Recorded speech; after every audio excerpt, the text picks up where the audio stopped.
जी, true जी कोई जी आए हैं, ट्रू। जी, सलाम सचवाला साहब, अब्दुल हमीद साहब, सबको सलाम। जी, वालेकुम जी सलाम। जी वालेकुम मैं सलाम। आपको वालेकुम सलाम भाई। जी, जी आपको मैं आपके मेराज की स्कूल मुबारकबाद देना है भाई? मेराज की मुबारकबाद देना है, नहीं देना है आपको? नहीं नहीं, मैं भी 5-6 साल पहले ही मतलब इस आइडियोलॉजी को छोड़ चुका हूँ।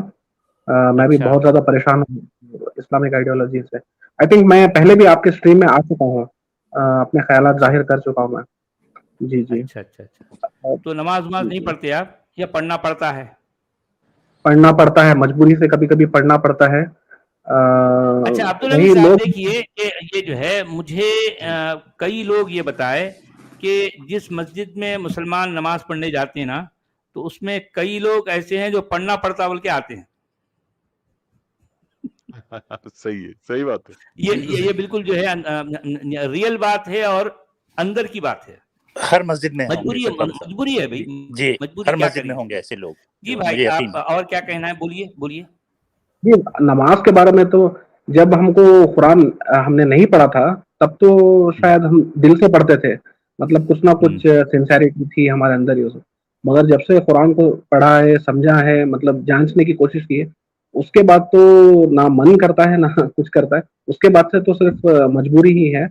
मेरे हिसाब से तो कोई भी नहीं पढ़ना चाहता उसके बाद। जिस टाइप का जो खुदा कुरान में जो इंट्रोड्यूस किया गया है, इतना वहशी और मतलब क्रूअल टाइप है, तो उसके सामने तो सर झुकाना मतलब बड़ा अजीब लगता है।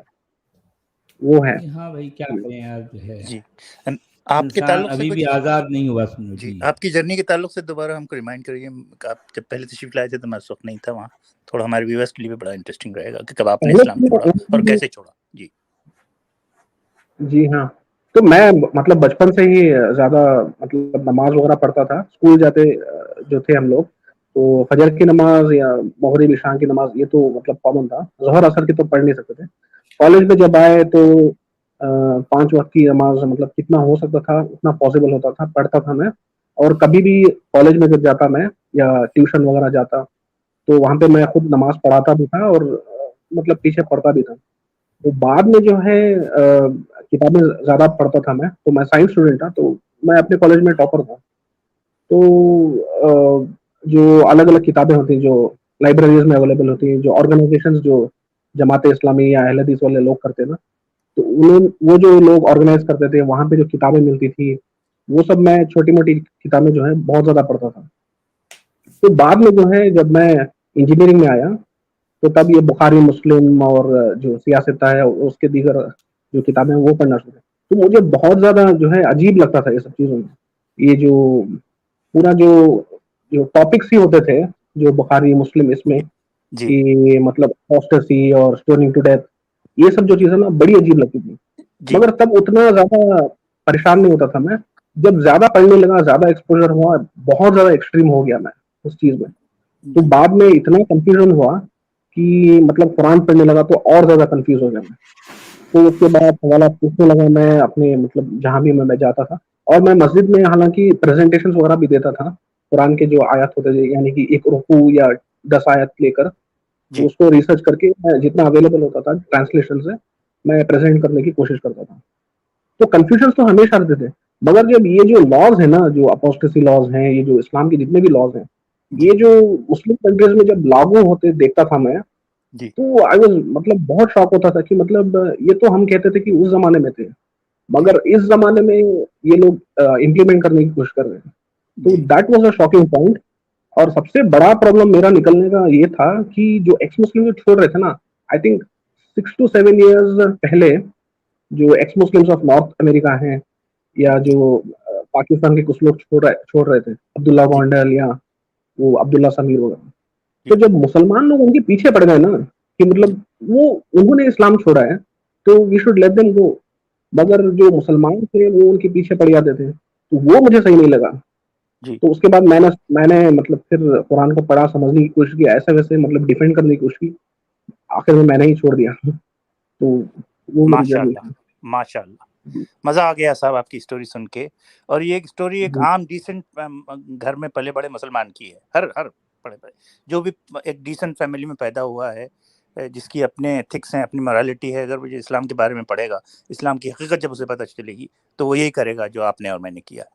तो वाकई जी आप जी खुशकिस्मती है ये हमारी। हमारे जो है बरतानवी साहब जी जी कि अगर आज के मुसलमान भी अपने नबी के जो है अखलाक को एज इट इज़ अपनाने लग जाएं, जिस तरह जी से मैंने अपनी किताब के जो है जो जो है ना वो जो जिस तरह से वो पढ़ी है मैंने, जो है उसके पोर्शन जो पढ़े हैं, जी इक़्तिबासात, जी तो आप अंदाज़ा लगाएं कि मुसलमानों के क्या अखलाक होंगे। हालांकि मुसलमान बहुत अच्छे हैं, बहुत बाअखलाक हैं, उनके जी अंदर तहजीब है, तमद्दुन है, जी मगर मसला यह है कि वो नबी की चाहत में या नबी के ईमान में ऐसे गिरफ्तार हैं, पागल जैसे हो जाते हैं।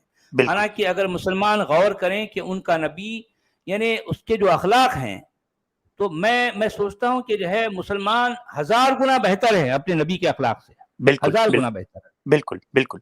और सचोला साहब, बार बार मैं ये बात कहता हूँ कि मुसलमान बहुत अच्छे इसलिए हैं कि उनकी अखलाकियात की बुनियाद इस्लामी तालीमात पे नहीं है। जिस दिन नहीं इस्लामी है, नहीं तालीमात है। पे वो हो जाएंगी जी, तो वो भी बुरे हो जाएंगे। तो जो कहते जी, हैं ना कि he is a good person despite Islam, इस्लाम के बावजूद वो एक अच्छा इंसान है। तो वो एक अच्छा इंसान इस्लाम की वजह से नहीं है, बल्कि इस्लाम के बावजूद है। इस बात को जी, याद रखना चाहिए हमको। जी, सही, सही, सही बात है, सही कहा आपने। तो ट्रू हमारे भाई जो है बड़ी अच्छी बातें, वो मुझे याद आ रहा है, इन्होंने इससे पहले भी बताई थी अपनी जी इस तरह की बातें। जी बहुत जी अच्छा लगा मेरे भाई, आप जो है बड़े हौसलामंद हैं। तो बहरहाल अपना ख़्याल रखें आप, और जो है जी किसी तरह से अपनी बात को किसी के सामने एक्सपोज़ ना होने दें। नॉर्मल जो है एक मुसलमान जैसे रहते वैसे रहें, और यहाँ तक कि आप अपने पैर पर खड़े हो जाएँ, आप फाइनेंशियली स्ट्रॉन्ग हो जाएँ, सोशली स्ट्रॉन्ग हो जाएँ। जब तक आप जी ये आपके अंदर ये स्ट्रेंथ नहीं आती, उस वक़्त तक आपको अपनी ज़बान से कुछ भी नहीं कहना, जी वरना बेवजह जो है आप धर लिए जाएँगे, परेशान हो जाएँगे। ठीक जी है? जी जी जी। बिल्कुल। और मैं वर्स्ट हालांकि पॉसिबल सच सिनेरियो सच वाला साहब हमको तो पता ही है।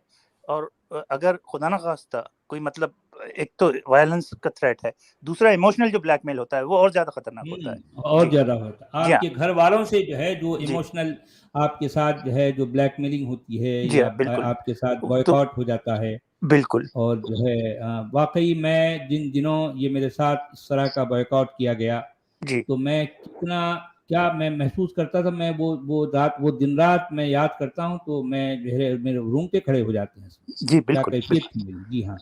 जी अब ये और बात है कि धीरे-धीरे वक़्त के साथ-साथ इंसान फिर से जो है ज़िंदगी जी के माहौल में जो है अपने आप को ढाल लेता है। जी मगर जिस वक़्त ये आपके साथ ये बॉयकॉट वाला मामला होता है ना, कि आपके सब कुछ है, बहुत अपने मुश्किल सब होता है कुछ सचोला। बाल-बच्चे जो है, माँ-बाप, बहन-भाई सब कुछ, बहन भाई, सब उनके लोग जो बच्चे। है आपसे बिल्कुल जो है जी बॉयकॉट हो जाएँ, आप बिल्कुल तन्हा हो जाएँ। जी जी तो ये देखें, ये मैं समझता हूँ कि इंसान के लिए बहुत बड़ी जो है सज़ा है, बहुत बड़ी बहुत सज़ा बड़ी है। सज़ा, बहुत बड़ी सज़ा है, बिल्कुल। है ना? और इसके लिए सबसे ज़्यादा मैं मशवरा ये दूँगा जो इस किस्म के ख़यालात रखते हैं कि अपने हम ख़याल लोगों को ढूँढें और उनमें उठना-बैठना शुरू करें, ताकि कभी ऐसा मौका आए तो वो आपका साथ दें।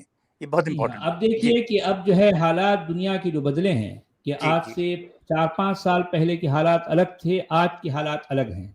जी, आज आपको बहुत सारे, मैं तो ये कहता हूँ बरतानवी साहब, जी, और ये पूरे मैं यकीन से और पूरे जो है ज़िम्मेदारी के साथ ये कह सकता हूँ जी, कि कम से कम भारत में, मेरे देश भारत में, जी, यानी उसके हर सिटी में, हर सिटी के हर मोहल्ले में, और जी, हर मोहल्ले की हर गली में जी। आपको ज़रूर कम से कम एक जो है एक्स मुस्लिम तो ज़रूर मिलेगा। बिल्कुल, अब आप बिल्कुल। अंदाज़ा लगाएँ कि भारत जैसे इतने बड़े शहर, जिसमें इतने बड़े देश, जिसमें हज़ारों शहर हैं, जी, तो उनमें के हर मोहल्ले की हर गली में एक एक्स मुस्लिम का मतलब अरे! ये है कि एक्स मुस्लिम की तादाद क्या होंगी समझना। मगर जी, मसला उनकी मजबूरी ये है बेचारे, कि वो खुलकर सामने नहीं आ सकते, वो किसी को बता नहीं पाते। जी। ये सचोला मजबूरी साहब, है।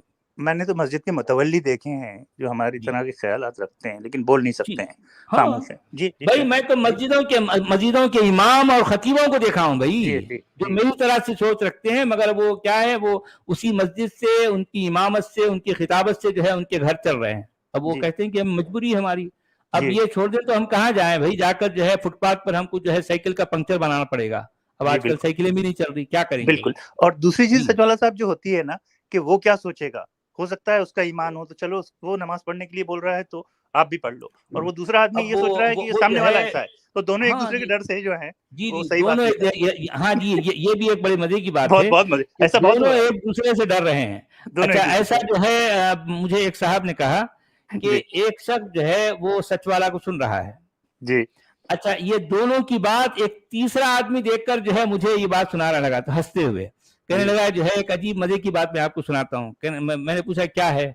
कि भाई मैं एक शख्स को देखा कि वो आपकी बातें आपके चैनल पर जो है वो सुनता है।